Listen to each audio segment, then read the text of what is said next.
بسم الله الرحمن الرحيم.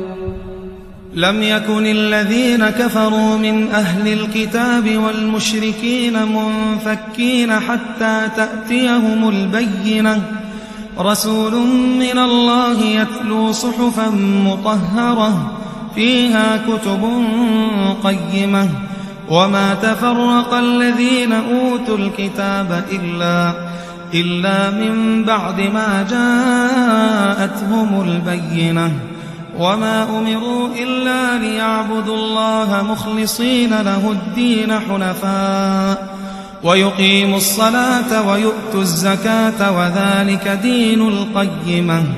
إن الذين كفروا من أهل الكتاب والمشركين في نار جهنم خالدين فيها أولئك هم شر البرية. إن الذين آمنوا وعملوا الصالحات أولئك هم خير البرية.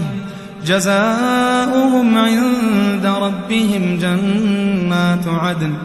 جنات عدن تجري من تحتها الأنهار خالدين فيها أبدا رضي الله عنهم ورضوا عنه، ذلك لمن خشي ربه.